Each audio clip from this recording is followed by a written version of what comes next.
This picture is looking back onto Pacifica, and to the right, the sand that you see on the very far right is Lindemar Beach, and that's the area. The headland is the area of the Rockaway headland, and just over that is a coastal trail, and that's where we're going to go next.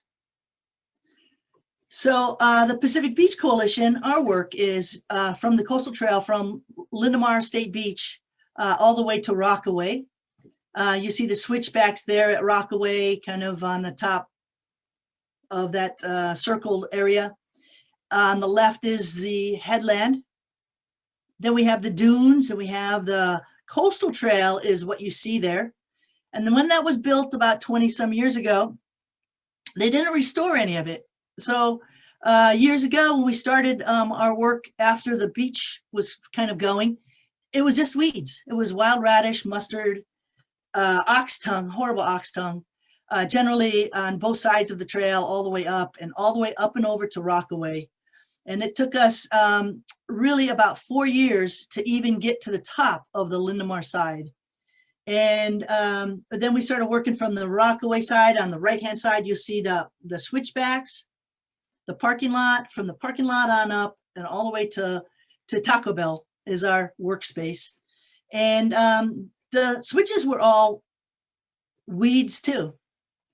And the weeds were, this is probably several years in, but you can see how high the weeds are. They were up to our chest in some places. They were just solid. There was nothing there but wild radish. But if you have to take out any wild plants, the wild radish is kind of fun to do. It's kind of big. But we were blessed to have a lot of volunteers that really cared about this area. And my thing was to get school groups and also business groups that might want to get together for a team building day. So we would go out in a spot that didn't have any native plants. They were all weeds anyway, and put them to work, and they teach them how to use a tool. And when it was all done, everybody was happy. Everybody was happy. I don't remember a group with anybody that wasn't happy. And big plants. There's a rock area that was covered with Cape ivy. We've been struggling with it for years and years. All around it, that whole hillside was wild radish, mustard, ox tongue. And then when we got those out, the thistle came in. This is a pretty awesome photo because after years of weeding, we had nothing growing. So we decided we wanted to plant, and we wanted to kind of repair the soil. So we got the city to drop off a lot of wood chips down at the base. And we got bags, and we got kind of tarps. And we had a huge volunteer team. These were young buckaroos from Intuit. And we said, hey, we got to get that wood up here. And they just basically brought it on up, and we just piled it down. We tried to keep it nice and thick. So we've done several layers of wood chips. And then we've been able to populate it, and it has healed the soil significantly. So we were lucky to have the volunteer force. The city was happy to provide the wood chips.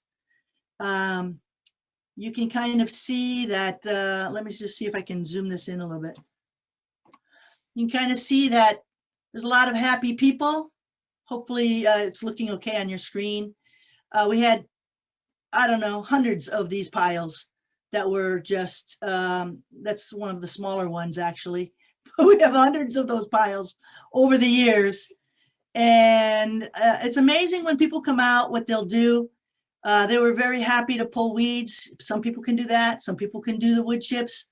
The Cape ivy, we took out whatever we could. In the rocks, it still kept coming. So what we did this past year is we covered up the rocks with as thick of wood chips as we could. I mean, some of the wood chips are 2 and 3 feet thick, to smother them. So we're making a headway. We have a small little patch yet of Cape ivy in the rocks, but you have to try everything and anything and see if it works. And it's making a big difference here. You can kind of see the workplace that they had.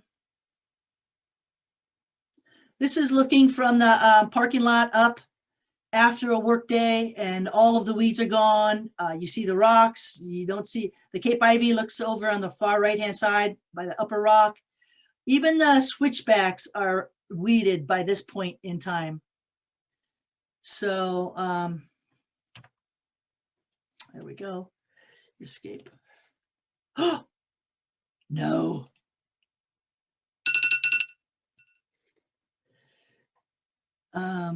There we go.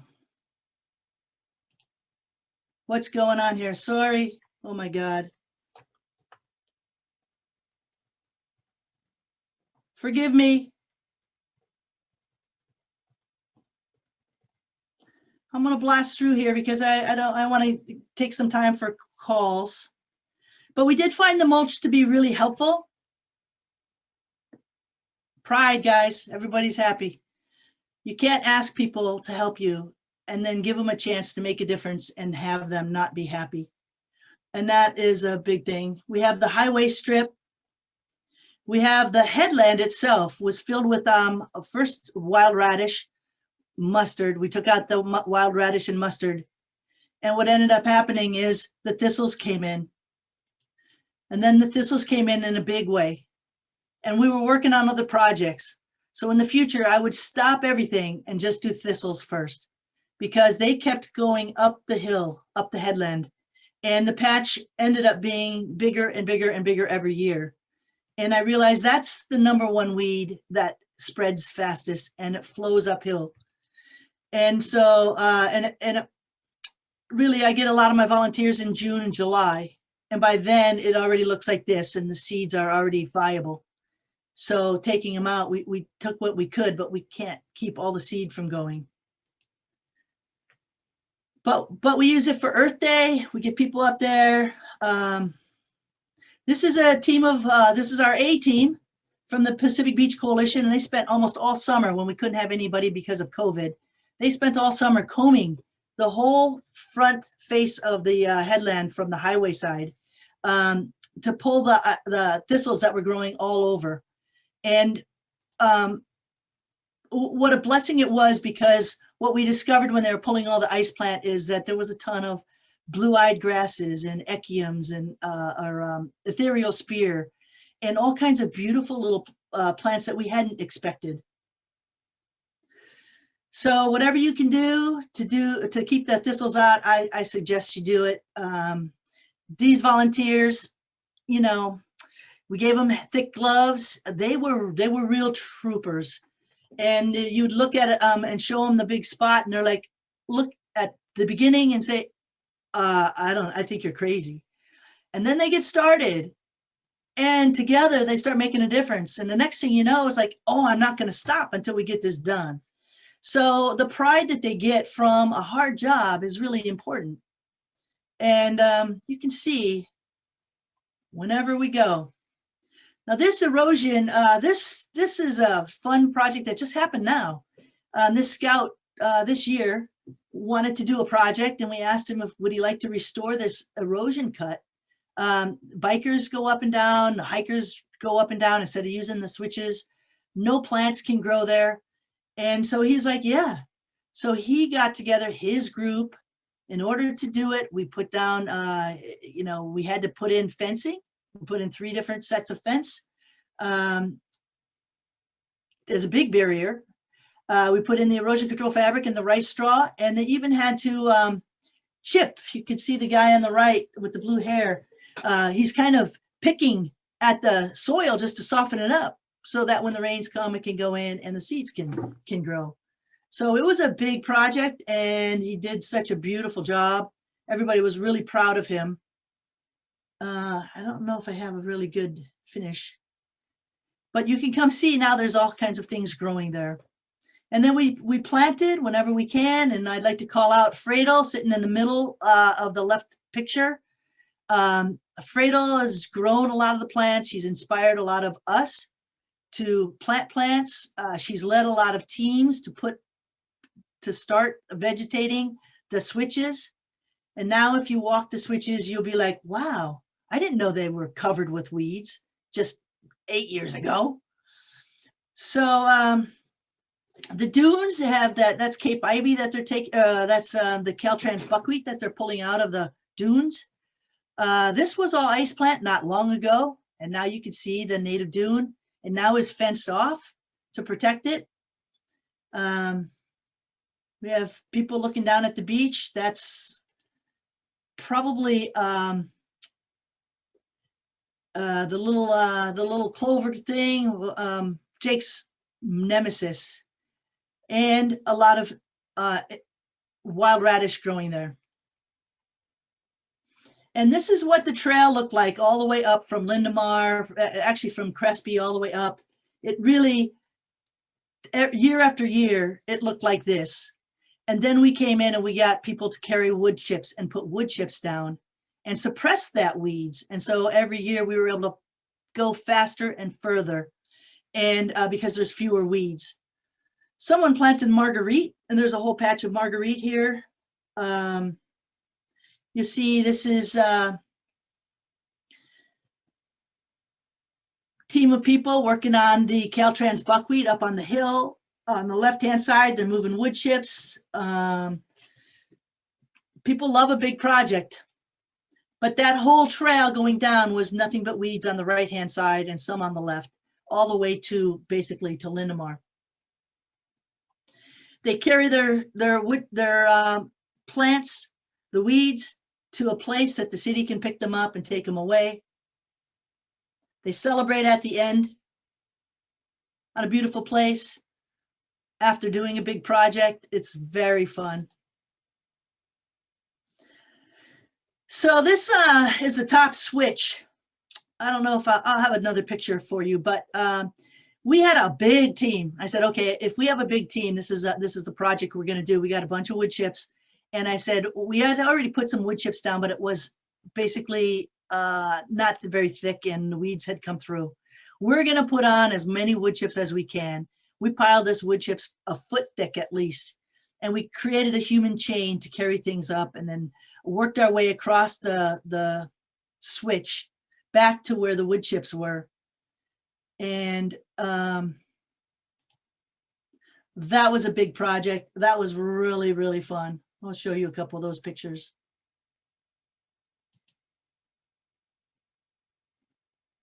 And they pretty much got almost all of it done. Here's another team just moving wood chips.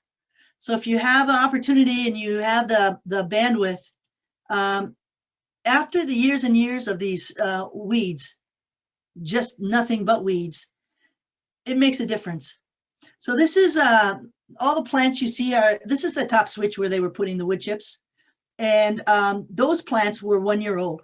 So they're really grown. Now we have put in a whole new set of plants for the second year, and they're amazing.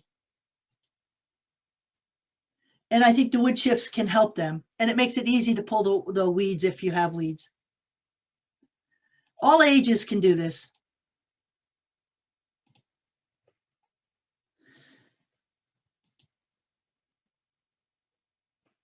I want to close up here. I'll play this video for you. Hopefully you'll be able to see it. But here is the coastal poppy. Can you hear me? Might take a look at all of the bees. Yes, we can hear. That are swarming Thank you. on this coastal poppy. This is on the switchback, by the way. And next to it is a California poppy. Now, I'm not seeing one bee on this California poppy. So I suspect that that is a chosen one. And after they get that, they may come to these other ones. So wow, what an interesting observation here out in the field on the top switch, which has just been planted this year, maybe 8, 9 plants last year. We've got Susan Miller, we've got Wes Schultz cleaning up here on a beautiful day, getting all the invasive species out. So That was this year. That's the plants that we put in last January, a year ago. And that's how they looked this summer. So amazing, guys. It doesn't have to be on the coastal trail. We've inspired people to, this is in the neighborhood, just a weed patch. And we got a high school team to come out and to put cardboard down and wood chips. And then a neighbor went by and said, I have some plants. Can we put them in there? Yes. So we put some plants in there. This is a toyon tree that we just planted this year. And now that is just filled with bees. This is the net results from weed patch to native. Well, not some of them are native, not all of them are native, but at least there's plants there. This is at a local park. This is my park. They planted some fruit trees. They mulched. They got together for Earth Day.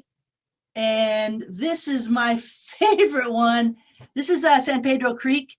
Every year for Earth Day, we get the Boy Scouts and the Cub Scouts to work together. And they were trying to take out Cape Ivy. And here's these kids climbing the tree and swinging, trying to get that down.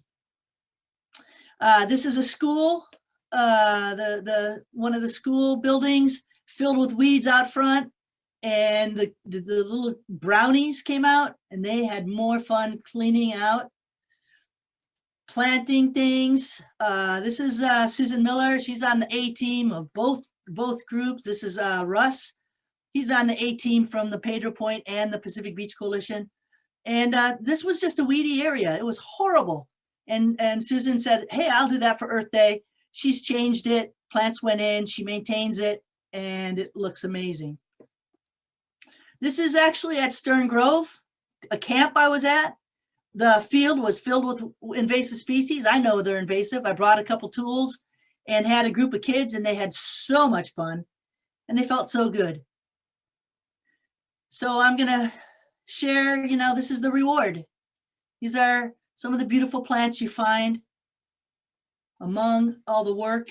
And this is what you make way for. And for the species that use those plants,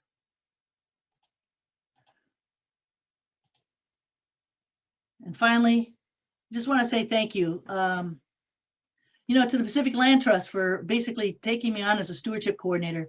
I really learned a lot, and it was really, really most rewarding. And then the Pacific Beach Coalition, who not only cleans beaches, but does restoration and engages thousands of people every year to do work, basically to connect to the planet. And I just want to say, I encourage you to be a teacher, right? You know plants, teach them. Feel free to invite your neighbor, invite your neighbor's kids, work together. If there's a problem area, let people know about it and create your own A team.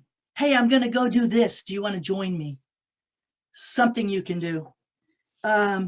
Teamwork is always fun. I think there's nothing better than teamwork.